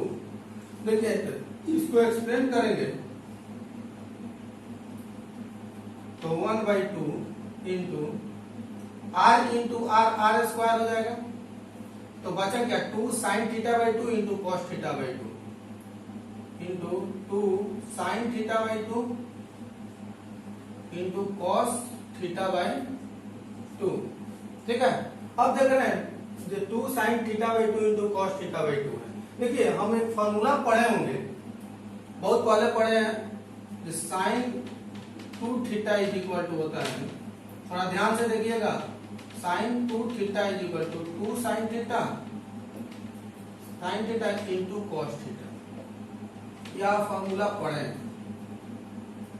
ये sin 2θ इज इक्वल टू होता है 2 sin θ इंटू cos θ। इस फार्मूला को हम लोग पढ़ चुके हैं, sin 2θ इज इक्वल टू क्या होता है 2 sin θ इंटू cos θ, ठीक है। अब देखिए sin 2θ 2 sin θ इंटू cos θ है, तो इसके बाद हम लोग यहाँ पे थोड़ा ध्यान दीजिएगा, इसको आप लोग नोट कर लीजिए या अलग लिख देते हैं, इसको अलग लिख देते हैं कहीं, ठीक है। sin 2θ is equal to 2 sin θ into cos θ, यह फॉर्मूला है। sin 2θ का फॉर्मूला क्या है, sin 2θ is equal to 2 sin θ into cos θ।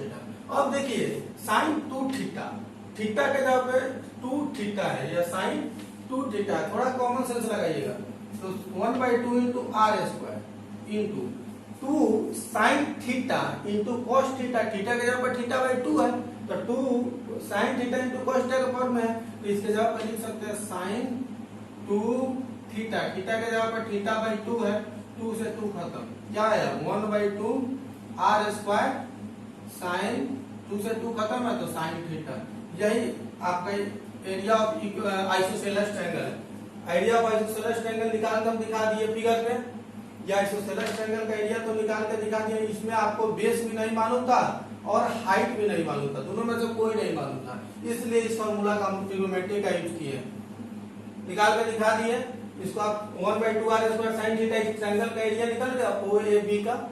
तो अब क्या किए, जो area of the minor segment निकालना है, तो माइनर सेगमेंट निकालने के लिए पूरे सेक्टर के एरिया, पूरा जो सेक्टर है यह वाला, इसके एरिया में से, पूरे सेक्टर के एरिया में से इस सेगमेंट ट्रायंगल के एरिया को माइनस कर देंगे तो सेगमेंट का एरिया ये वाला निकल जाएगा कि नहीं।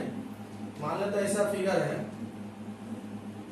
ठीक है, ऐसे फिगर है, ये पूरा सेक्टर है, इसके एरिया में से ट्रायंगल के एरिया को माइनस कर लेंगे तो area of the minor segment निकल जाएगा, ठीक है। अब देखिए थोड़ा फिगर तो आपको पहले ही नोट करने के लिए बोले थे, वहां फिगर बनाए थे, 3 को फिगर बनाए थे आपको, इसको भी आप लोग नोट कर ले। अब देखिए माइनर मेजर सेगमेंट का एरिया निकालना है, तो क्या करेंगे, फिगर तो सॉरी इसी टाइप से ना था, पूरे सर्कल के एरिया में से एरिया, पूरे सर्कल के एरिया में से area of the minor segment अगर माइनस कर लेंगे तो area of the major segment बने, या सभी पार्ट हो जाएगा मेजर सेगमेंट इतना तक, ठीक है। तो area of the circle minus area of the minor segment, इसको आप लोग फाइंड कर लीजिएगा। जो मेजर सेगमेंट का अगर एरिया पूछे तो area of the minor, area of the circle minus area of the minor segment, इसको नोट कीजिए, काफी इंपॉर्टेंट टॉपिक है। इसके बाद फिर हम लोग नेक्स्ट टॉपिक पढ़ते हैं। नेक्स्ट टॉपिक था मेरा for rotation of hand of clock, for rotation of the hand of clock, यानी कि जो हाथ में हम घड़ी पहनते हैं वह जब रोटेट करे तो वह 60 मिनट में कितना डिग्री का एंगल बनाता है और 12 आवर में कितना डिग्री का। अगर वह मिनट हैंड है, घड़ी में 3 गो सुई होता है, एक सेकेंड हैंड, मिनट हैंड और आवर हैंड, आवर हैंड, 3 गो होता है ना सुई घड़ी में। तो देखिए अगर मिनट हैंड है तो वह 60 मिनट में बनाएगा, 60 मिनट में कितना डिग्री का एंगल बनाता है, तो 360 डिग्री का। तो इसमें हम 5 मिनट, 1 मिनट, 6 मिनट, जितना चाहे उतना मिनट का हम निकाल सकते हैं, निकाल के बताते हैं।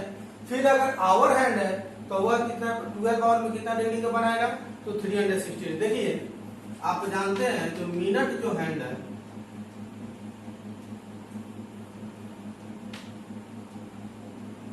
मिनट हैंड 60 मिनट में कितना डिग्री का एंगल बनाता है, 360 डिग्री। क्योंकि देखिए यह घड़ी है, मान लेते हैं यह आपका सेंटर है घड़ी का, सुई जहाँ पर स्थिर होता है, जहाँ पर रेस्ट में रहता है, वहां से मान लेते हैं यह मिनट है। पहले यह आपको 12 है, 1 है, 2 है, मान लेते हैं यह 3, 4, 5, 6, इसी तरह से यह बढ़ते चला जाएगा। ठीक है, 11 है, 10 है, 9 है, उसके बाद 8 है, 7 है, उसके बाद 8 है, यहाँ मान लेते हैं 7 है। ठीक है, इस तरह से बढ़ते जाते। तो मिनट हैंड अगर पहले 2 पे था तो घूम के फिर या 2 पर आया तो पूरा कितना डिग्री का एंगल, यहाँ से घूमा और फिर यहीं पे आ गया तो यह कितना डिग्री का एंगल बनाया, 360 डिग्री। तो वही लिखे हैं जो 60 मिनट में कितना पूरा घुमा था, 60 मिनट में 2 से लेकर पूरा वो अगर वह घूम के गया फिर 2 पे तो वह 60 मिनट बना। और 60 मिनट में कितना डिग्री का एंगल बनाता है, 360 डिग्री का। तो 1 मिनट में कितना डिग्री का एंगल बनेगा, 1 मिनट में तो 360 बाई 60, 6 5 जा 6 6 जा यानी कि 6 डिग्री का। 1 मिनट में 6 डिग्री। अगर इसी में आपसे पूछा जाए जो 5 मिनट में कितना डिग्री का बनाएगा तो आप लिख देंगे 6 × 5 यानी कि 30 डिग्री का। तो मिनट जो हैंड है वो 5 मिनट, इसलिए आपके बुक में क्वेश्चन भी है, अगर 5 मिनट में पूछता है तो कितना लिख देंगे, 30 डिग्री का। तो ऐसा ही अगर मान लेते हैं 10 डिग्री में पूछता है, 10 मिनट में पूछता है तो 32 या 60 डिग्री। इस तरह से हम लोग निकाल सकते हैं। ठीक है, ऐसा ही आवर हैंड है, आवर हैंड 60 सॉरी तो आवर हैंड तो जैसे 2 से 3 पर जाएगा तो 1 घंटा होगा, 1 आवर होगा। तो आवर हैंड चूंकि 12 आवर में वह बनाता है कितना डिग्री का, तो 360 डिग्री का। 12 आवर में वह भी बनाता है 360 डिग्री का एंगल। तो 1 आवर में कितना डिग्री का एंगल बनाएगा, 1 आवर में हम लिख सकते हैं 360 अब बाई 12 3 जा, ठीक है, यानी कि 1 आवर में कितना डिग्री का बना है, तो 30 डिग्री का। इसी में अगर पूछे जाए तो 5 आवर में कितना डिग्री का बनाएगा, आवर हैंड होगा तब 5 आवर में तो 30 × 5 कर देंगे यानी कि 150 डिग्री का। ठीक है, इस तरह से अगर आपसे पूछा जाए 6 आवर में कितना डिग्री या 8 आवर में कितना डिग्री का बनाएगा, आवर हैंड होगा तब तो 8 × 330 240 डिग्री। ठीक है, इस तरह से मिनट हैंड और आवर हैंड आप समझ गए। मिनट हैंड जो है 60 मिनट में 360 डिग्री का एंगल बनाता है, तो 1 मिनट में 360 बाई 60 तो 6 डिग्री का बना है। तो 5 मिनट में अगर कोई पूछता है तो 6 × 5, अगर 8 मिनट में पूछता है तो 8 × 6, अगर मान लेते हैं तो 15 मिनट में पूछता है तो 15 × 6, क्योंकि 1 मिनट में वह 60 डिग्री का बनाता है। तो जितना मिनट पूछेगा उसमें 6 से मल्टीप्लाई कर देंगे, सॉरी 1 मिनट में वह 6 डिग्री का एंगल बनाता है, तो जितना मिनट पूछेगा उसमें 6 से मल्टीप्लाई कर देंगे। तो 5 मिनट में हम निकाले हैं तो 6 5 में 30 हो गया। ऐसा ही अगर मान लेते हैं हम 10 मिनट में निकालते हैं, 10 मिनट में तो कितना हो जाएगा, 10 × 6 यानी कि 60 डिग्री। इस तरह से आप निकाल सकते हैं। तो मिनट हैंड और आवर हैंड, आपका आवर हैंड जो है 12 आवर में 360 डिग्री का एंगल बनाता है, उस पर आप जितना भी मन करें उतना डिग्री का एंगल निकाल सकते हैं, निकालना सिखा दिए। फिर मिनट हैंड है वह 60 मिनट में 360 डिग्री का एंगल बनाता है, तो उस पर भी आपको निकालना सिखा दिए। आवर हैंड वाला यहाँ बता दिए, मिनट हैंड वाला यहाँ, इसको आप लोग नोट कीजिए। इसके बाद हम लोग पढ़ेंगे क्या, रोटेशन ऑफ व्हील। व्हील माने चक्का, गाड़ी का चक्का जो रोटेट करता है उसके बारे में पढ़ेंगे, पहले इसको नोट कीजिए। मेरा नेक्स्ट टॉपिक क्या था, तो और रोटेटिंग व्हील, यानी कि एक चक्का है जो वह मान लेते हैं गाड़ी रोड पे चल रही है, तो उसका चक्का जितना बार वो मूव करेगा, ठीक है, जितना बार वो मूव करेगा उतना टाइम इसका सरकमफ्रेंस होगा। ठीक है, तो यहाँ पर है distance move by your wheel in one rotation is equal to circumference, यानी कि कोई चक्का अगर एक बार मान लेते हैं मूव करके उसी जगह पे आ जाता है, ठीक है, इसे मान लेते हैं यह चक्का गाड़ी का व्हील है, टायर है, व्हील है, इसमें बहुत सारे खांचा बनाया जाता है। अगर यहाँ से एक बार यह घूमा और फिर इसी जगह पे फिर रिटर्निंग वापस चला आया तो उसको बोलते हैं वन रोटेशन। तो वन रोटेशन इसका जो मान आपको बताया ना सर्कमफ्रेंस क्या होता है, लेंथ ऑफ द बाउंड्री, यानी कि टोटल एक बार घूम के फिर उसी जगह पे चला गया तो वह सर्कमफ्रेंस हुआ। तो वही लिखा है distance move by your wheel, तो पूछेगा वह कितना डिस्टेंस कवर किया, तो डायरेक्ट एक बार में वो घूमा तो हम डायरेक्ट कर देंगे कि उसका सर्कमफ्रेंस निकाल देंगे, वह कितना डिस्टेंस कवर किया। अगर मान लेते हैं 2 टाइम्स घूमेगा, अगर वो 1 रोटेशन में है, 2 रोटेशन में कोई पूछे, 3 रोटेशन में पूछे, 10 रोटेशन में पूछे तो सीधे सर्कमफ्रेंस में 10 से मल्टीप्लाई कर देंगे। समझ में आया? इस मान लेते हैं पूछता है जब 10 रोटेशन में पूछेगा तो 10 इंटू सर्कमफ्रेंस, अगर मान लेते हैं 10 इंटू सर्कमफ्रेंस 5 आया है 5 सेंटीमीटर तो 50 सेंटीमीटर आंसर हो जाएगा। समझ में आया कि नहीं? इसी तरह से अगर मान लेते हैं पूछता है नंबर ऑफ रोटेशन, अगर सर्कमफ्रेंस दे दिया रहेगा और डिस्टेंस दे देगा, एक मान लेते एक चक्का 500 किलोमीटर गया, एक जो व्हील है, एक गाड़ी जो है 500 किलोमीटर तक गया, ठीक है, तो जितना किलोमीटर जाएगा उतना बार उसका चक्का रोटेट करेगा। तो मान लेते हैं जो 500 एक मिनट में, 1 घंटा में 500 किलोमीटर गया, मान लेते हैं वो एरोप्लेन के स्पीड से जा रहा है तो 500 किलोमीटर गया, उतना नहीं मानिए, हम समझाने के लिए आपको समझा रहे थे। मान लेते हैं 1 मिनट में कोई गाड़ी या व्हील 50 मान लेते 10 मीटर या 50 मीटर का डिस्टेंस कवर किया 1 मिनट में, 50 मीटर का डिस्टेंस कवर किया और आपको सर्कमफ्रेंस या भी गिवन ये भी है और सर्कमफ्रेंस आप मान लेते हैं दे दिया हुआ है, सर्कमफ्रेंस आपका 5 सेंटीमीटर, ठीक है। तो पूछेगा number of rotation in 1 minute, 1 minute में 50 मीटर क्या हुआ है, तो नंबर ऑफ रोटेशन जब पूछेगा नंबर ऑफ रोटेशन तो क्या करेंगे, total distance move in 1 minute में 50 मीटर किया है तो 50 बाई सर्कमफ्रेंस कितना है 5, तो 5 कट के कितना है 10, 5 10 या 10, यानी कि नंबर ऑफ रोटेशन कितना है 10 times, number of rotation 10 times है। इस तरह से आपका फॉर्मूला है जो व्हील वाला, जो अगर नंबर ऑफ रोटेशन आपसे पूछे तो सीधे आप निकाल लीजिएगा distance move in 1 minute by circumference. Distance move in 1 rotation में 1 रोटेशन इज इक्वल टू कितना, एक बार कोई चक्का रोटेट किया इसका मतलब क्या है, जो वो उसका सर्कमफ्रेंस है, अगर 2 बार करेगा तो सर्कमफ्रेंस में 2 से मल्टीप्लाई कर देंगे, समझा दिए। वैसे ही नंबर ऑफ रोटेशन आपका पूछेगा तो नंबर ऑफ रोटेशन में जितना डिस्टेंस और मूव किया या ट्रेवल किया उतना बाई सर्कमफ्रेंस, इसको आप लोग नोट कर लीजिए। इसके बाद हम लोग नेक्स्ट टॉपिक देखते हैं, पहले नोट कीजिए इसको। नेक्स्ट टॉपिक देखते हैं हम एक इक्विलैटरल ट्रायंगल के बारे में हम लोग जानते हैं। इक्विलैटरल ट्रायंगल का हाइट क्या होता है और इक्विलैटरल ट्रायंगल का एरिया क्या होता है, ठीक है, उसके बारे में हम लोग जानते हैं। ठीक है, इक्विलैटरल ट्रायंगल का जो हाइट होगा और इक्विलैटरल ट्रायंगल का एरिया क्या होगा, तो लिखिएगा in an equilateral triangle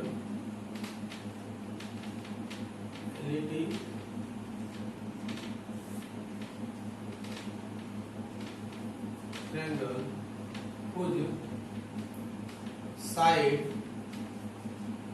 a unit, मान लेते हैं एक इक्विलैटरल ट्रायंगल जिसका साइड आपका ए यूनिट,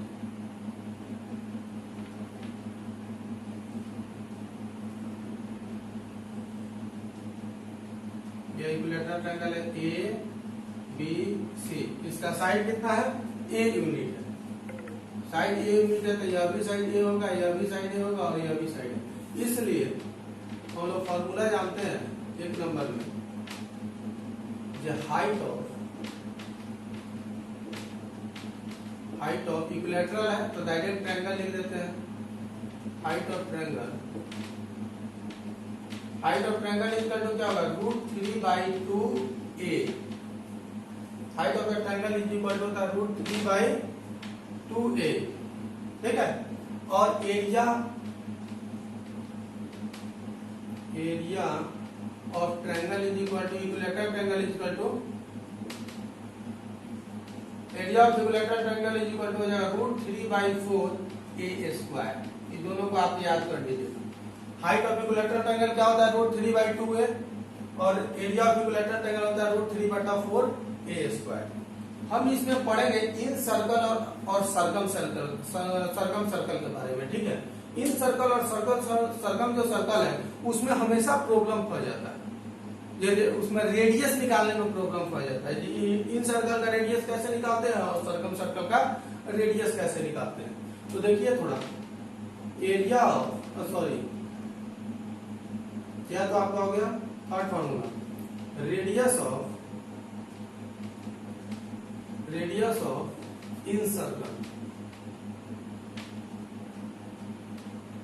इन सर्कल को हम रेडियस को मान लेते हैं, इन सर्कल के रेडियस को हम स्मॉल r द्वारा डिनोट किए। इसका फॉर्मूला होता है 1/3h और radius of circum circle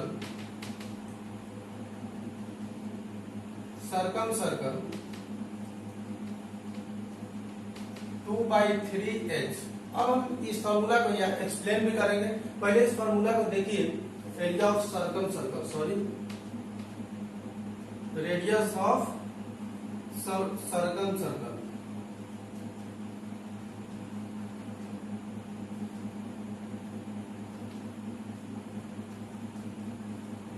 is equal to होता है 2/3h।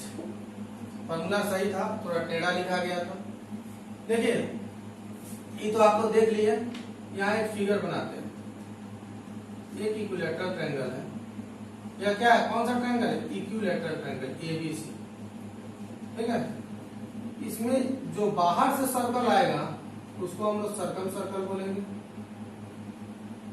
ठीक है। तो यह आपका सर्कम सर्कल हुआ।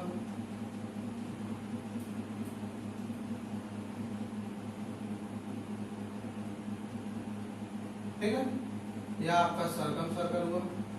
और फिर एक अंदर सर्कल मान लेते हैं, सेंटर O है इस सर्कल को।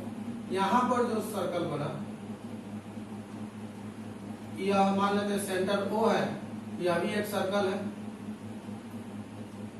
यहां से कोई मीडियन इस ट्रायंगल को मान लेते, बहुत सारे मीडियन है, यह भी मीडियन है, यह भी मीडियन है, ठीक है। तो हमको इसका साइड निकालना है, इसका रेडियस निकालना है। इसके रेडियस r है और बड़ा वाला का रेडियस मान लेते हैं, बड़ा वाला सर्किल है, इसका रेडियस इसको हम कैपिटल R द्वारा डिनोट करते हैं और उसको स्मॉल r के थ्रू, ठीक है। सर्कम सर्कल का रेडियस कैपिटल R है और इन सर्कल का रेडियस स्मॉल r है। तो देखिए सेंट्रॉइड जो होते हैं वो सेंटर सर्कल का ना सेंटर है, बल्कि इस मीडियन ट्रायंगल के लिए वो सेंट्रॉइड है। आप लोग सेंट्रॉइड के बारे में लाइन एंगल में ही पढ़ लिए हैं कि सेंट्रॉइड क्या होता है।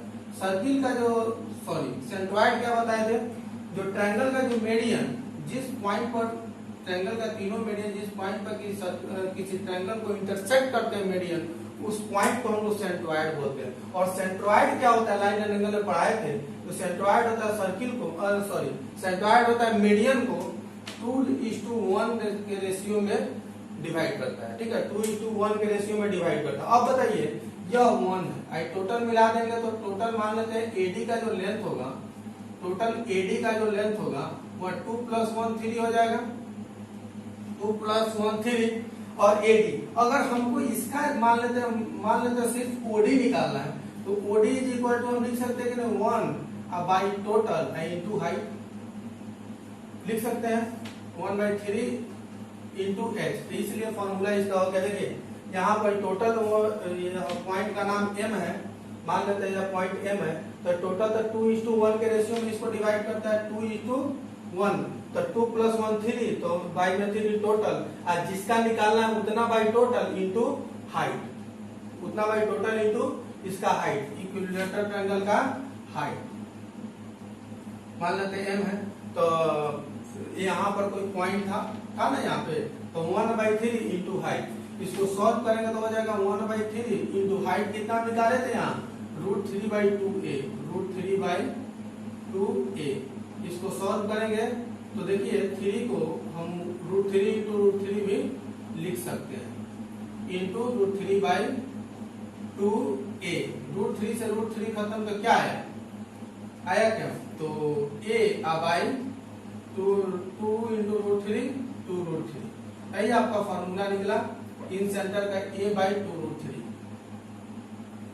a/2√3। फिर इसका निकालेंगे तो 2/3 इंटू हाइट, आप फॉर्मूला देख लिए √3/2a। इसको सॉल्व करेंगे तो क्या होगा 2/3 एक मिनट सॉरी यह 3 है, तो 2/3 को हम √3 इंटू √3 लिख सकते हैं इंटू √3/2a। ठीक है, √3/2a। एक √3 से एक √3 खत्म, 2 से 2 खत्म, तो ऊपर a बचा, a/√3। इसको सॉल्यूशन करने के बाद क्या आया a/√3, या a/√3 आया। इसको a को सही से लिख लीजिए। देखिए काफी अच्छा टॉपिक है कुछ नहीं। इन सर्कल का रेडियस निकालना हो तो 1/3h कर देंगे, सर्कल का निकालना हो तो 2/3h कर लेंगे। इजी वे में इसको सॉल्व करके भी दिखा दिए कि कैसे 1/3h, तो इसका नाम 1/3h की है, बल्कि ओरिजिनल फार्मूला मेरा क्या आया, ओरिजिनल जो फार्मूला यहाँ देखिए a/2, आप नीचे लिख लीजिएगा a/2√3 आया। जैसे इसका निकाले 2/3, इसका फार्मूला क्या आया मेरा, इसको भी आप ये तो नीचे लिखे हुए हैं, सिर्फ घेर देते हैं। तो इसको आप देख लीजिएगा कि इन सर्कल का रेडियस निकालना हो तो इक्विलेटरल ट्रायंगल का साइड बाई 2√3, अगर सर्कम सर्कल का निकालना हो तो इक्विलेटरल ट्रायंगल का साइड बाई √3। इसको आप नोट कर लीजिए। आपका पूरा इंट्रोडक्शन खत्म हो गया एरिया रिलेटेड टू सर्कल का। अब इसके बाद क्वेश्चन हम लोग देखेंगे, पहले आप इसको नोट कीजिए। इससे रिलेटेड एक क्वेश्चन देखते हैं, काफी इजी क्वेश्चन है, आप इसको इजी वे में सॉल्व कर सकते हैं। देखिए क्वेश्चन क्या है, find the circumference and area of the circle which diameter या ऑफ डायमीटर इज 28 सेंटीमीटर। यानी कि एक सर्कल का सर्कमफ्रेंस और एरिया निकालना है और इसका डायमीटर आपको दे दिया है। तो देखिए कितना इजी है। जब सॉल्यूशन स्टार्ट करेंगे तो डायमीटर को d द्वारा डिनोट करते हैं, तो diameter is equal to 28 centimetre आपको दिया है। या तो आप रेडियस निकाल कर बनाइए, आप दोनों केस में बता देते हैं, ठीक है। या तो आप रेडियस पर निकाल कर बनाइए, तो radius is equal to diameter by 2 होता है d/2, तो आपका 28/2 हो जाएगा। तो कितना निकला 14 सेंटीमीटर। यह सभी सेंटीमीटर, यूनिट आपका सेंटीमीटर है, तो सेंटीमीटर है यूनिट, तो 14 सेंटीमीटर आपका रेडियस निकल गया। इसलिए नाउ सर्कमफ्रेंस निकालेंगे, तो सर्कमफ्रेंस इज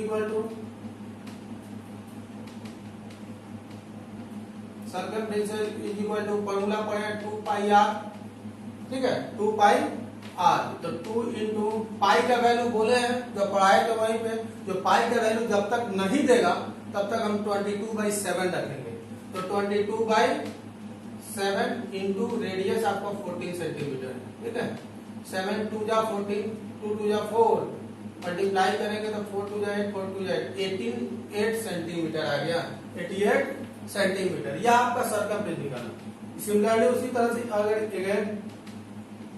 एरिया अगर निकालते हैं तो एरिया कितना निकलेगा, जब रेडियस निकाल कर निकालना। एरिया πr² हम लोग पढ़े हैं, तो पाई का वैल्यू तो हम जानिए ना 22/7 इंटू रेडियस कितना है 14 सेंटीमीटर, रेडियस निकाले हैं तो 14 r² है, तो 14 सेंटीमीटर इंटू 14 सेंटीमीटर। r² है तो r इंटू r x² आता है, तो x इंटू x करते हैं, तो r² है तो r इंटू r। r का वैल्यू 14 है तो 14 सेंटीमीटर इंटू 14 सेंटीमीटर। अब देखिए 7 2 जा 14, तो 14 2 2 जा 4, 2 2 जा 4, 2 2 जा 4, इसमें 14 से मल्टीप्लाई कर लेंगे, 4 4 जा 16 के 6 कैरी 1, 4 4 जा 16 और 1 17, 1 4 जा 4, 1 4 जा 4, ठीक है। 6 11 1 4 5 6 660, 660 centimetre into centimetre, centimetre square. यानी कि एरिया हमेशा स्क्वायर यूनिट में आता है और सर्कमफ्रेंस या पेरीमीटर जो है उसी यूनिट में आता है जिस यूनिट में आपका क्वेश्चन दिया हो। कोई दिक्कत? इसको आप नोट कर ले। और अगर मान लेते हैं कि आप रेडियस नहीं निकालते हैं, डायरेक्ट डायमीटर का फॉर्मूला बताया भी आपको, फॉर्मूला डायरेक्ट डायमीटर का फॉर्मूला पर निकालिए। सर्कमफ्रेंस इज इक्वल टू, आप फॉर्मूला पर है 2 पाई r है, यहाँ देखिएगा 2 पाई r है, तो डायमीटर इक्वल टू 2r होता है, तो हम बताएं सीधे पाई d कर लीजिए, पाई d, तो पाई का वैल्यू 22/7 इंटू 28, डायमीटर आपका दिया हुआ था 28, डायमीटर दिया हुआ 28, d is equal to direct pi d formula होता है सर्कमफ्रेंस का, सर्कमफ्रेंस ऑफ सर्कल। बताएं आपको पीछे जब एक्सप्लेन किए, इंट्रोडक्शन दिया उसी समय बताए थे। तो 7 4 जा 4 2 जा 8, 4 2 जा 8, 88 सेंटीमीटर आ गया। उसी तरह से एरिया भी निकालेंगे हम, तो देखिए पाई आर स्क्वायर होता है, r is equal to d by 2 होता है, तो सीधे इसको लिख सकते हैं आप पाई इंटू डी बाई 2 का होल स्क्वायर। तो पाई का वैल्यू हम लोग पढ़े हैं, पाई 22/7 इंटू डी का वैल्यू है 28 और बाई 2 का होल स्क्वायर। 2 से इसको काटेंगे तो 14 टाइम्स, तो क्या हो जाएगा 22/2 इंटू 14 इंटू 14 सेंटीमीटर स्क्वायर है, क्योंकि centimetre into centimetre, centimetre square. 2 से इसको काटिए, 2 7 जा 14, 2 7 जा 14, ठीक है, सॉरी 22/7 होता है, सॉरी 22/7, तो 7 2 जा 14, मल्टीप्लाई कीजिए फिर उतना ही आएगा। देखिए 22/7 से काट 14 टू 22 है, मल्टीप्लाई कीजिए तो कितना आएगा 616 सेंटीमीटर स्क्वायर। इसको आप नोट कीजिए, काफी इजी क्वेश्चन था जिसमें डी, इसमें क्या किए आर निकाल कर भी बता दिया आपको और डी पर भी आपको बता दिए, इसको नोट कीजिए। इसके बाद नेक्स्ट क्वेश्चन देखते हैं। देखिए मेरा नेक्स्ट क्वेश्चन क्या, find the area of the circle, find the area of circle which circumference are 66 centimetre. यानी कि एक सर्कल का एरिया क्या होगा जब उसका सर्कमफ्रेंस दिया हो, सर्कमफ्रेंस दिया हुआ है, वो circumference are 66 centimetre, find the area पूछ रहा है। सबसे पहले जब सॉल्यूशन स्टार्ट करेंगे, सर्कमफ्रेंस ऑफ सर्कल दिया हुआ है,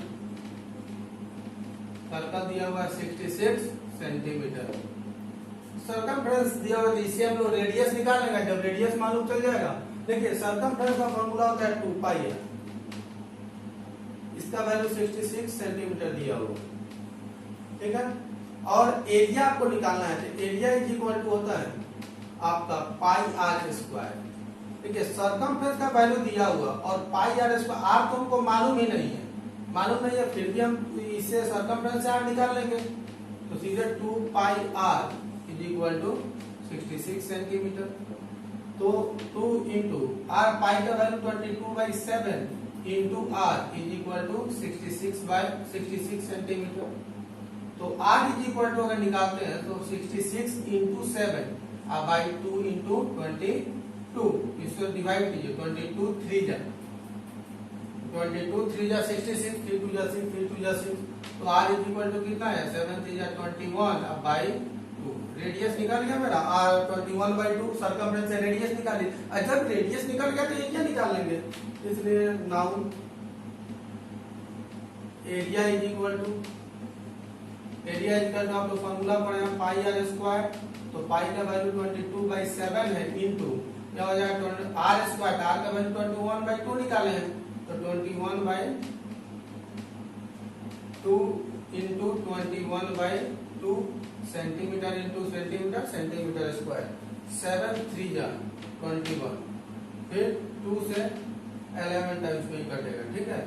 अब कोई नहीं करने वाला मल्टीप्लाई के लिए, 3 1 जा 3, 3 2 जा 3, 63 आप मल्टीप्लाई कीजिए, 3 6 3 9 6 आया कितना 693/2, इसको डिवाइड कीजिएगा तो हो जाएगा 2 3 जा 6, 2 4 जा 8, 2 6 जा 2 और 2 5 जा 346.5 सेंटीमीटर स्क्वायर। इसको भी नोट कर लीजिए।